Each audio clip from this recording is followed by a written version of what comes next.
കേരള പോലീസിലെ senior CPO Umesh വള്ളിക്കുന്നിനെ സേനയിൽ നിന്നും പിരിച്ചുവിട്ടു. പത്തനംതിട്ട ജില്ലാ പോലീസ് മേധാവിയാണ് ഇത് സംബന്ധിച്ച ഉത്തരവ് ഇറക്കിയത്. പിരിച്ചുവിടാനുള്ള താൽക്കാലിക തീരുമാനം ആണിപ്പോൾ സ്ഥിരപ്പെടുത്തിയിരിക്കുന്നത്. ചട്ടലംഘനം ചൂണ്ടിക്കാട്ടിയാണ് ഉത്തരവ്.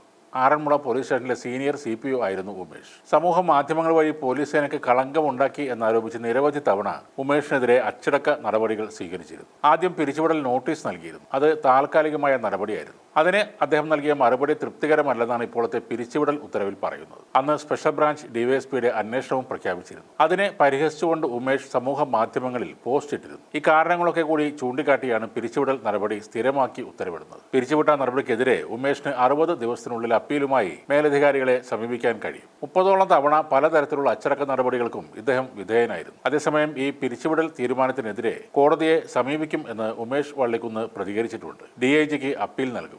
ഉന്നയിച്ച കാര്യങ്ങളിൽ ഉറച്ചു നിൽക്കുന്നതായും അദ്ദേഹം പറഞ്ഞു. ഉമേഷ് മേലധികാരികളെ വിമർശിച്ചു, അച്ചടക്കം പലതവണ ലംഘിച്ചു എന്നതൊക്കെ ശരിയായിരിക്കാം. പക്ഷേ അയാളെ സർവീസിൽ നിന്നും പിരിച്ചുവിടുമ്പോൾ അതിലും വലിയ പാതകങ്ങൾ നിരന്തരം ചെയ്യുന്നവർ ഇപ്പോഴും വെറും സസ്പെൻഷനിൽ മാത്രം ഒതുങ്ങി നിൽക്കുകയാണ്. ഗർഭിണിയായ യുവതിയുടെ കരണത്തടിച്ച് സസ്പെൻഷനിലായ ആളാണ് എറണാകുളം നോർത്ത് മുൻ SHO KG പ്രതാപചന്ദ്രൻ. അദ്ദേഹത്തിനെതിരെ പരാതികളുടെ പ്രവാഹമാണ് പിന്നീടുണ്ടായത്. പ്രതാപചന്ദ്രന്റെ മർദ്ദനത്തിനും അസഭ്യവർഷത്തിനും ഇരയായിട്ടുണ്ടെന്ന് ഒട്ടേറെ പരാതികളാണ് പുറത്തു വന്നത്. നിയമവിദ്യാർത്ഥിനി മുതൽ സിനിമാ പ്രവർത്തകരും ബസ് ജീവനക്കാരും അടക്കമുള്ളവർ തങ്ങൾക്കുണ്ടായ ദുരനുഭവം വെളിപ്പെടുത്തുന്നുണ്ട്. ചോദിക്കുന്നതിന് മറുപടി പറഞ്ഞാലും പറഞ്ഞില്ലെങ്കിലും അടിക്കും എന്നതാണ് പ്രതാപചന്ദ്രന്റെ സ്വഭാവമെന്നാണ് അനുഭവം നേരിട്ടുള്ളവർ പറയുന്നത്. എറണാകുളം നോർത്ത് CI ആയിരിക്കെയാണ് ഇയാൾക്കെതിരായ പരാതികൾ കൂടുതലും ഉള്ളത്. കഴിഞ്ഞ വർഷം ഗർഭിണിയുടെ മുഖത്തടിച്ച കേസും ഇദ്ദേഹം നോർത്ത് പോലീസിൽ ഉള്ളപ്പോഴായിരുന്നു. അതേപോലെ ജയിലിൽ വഴിവിട്ട സഹായങ്ങൾ ചെയ്ത് പണം മേടിച്ച ജയിൽ DIG MK വിനോദ് കുമാറിനെ ഈ കഴിഞ്ഞ ദിവസമാണ് സസ്പെൻഡ് ചെയ്തത്. പണം വാങ്ങിയ തടവുകാർക്ക് അനധികൃതമായി സൗകര്യങ്ങൾ ഏർപ്പെടുത്തി കൊടുത്തുന്ന പരാതിയിൽ വിജിലൻസ് നടത്തിയ അന്വേഷണത്തിൽ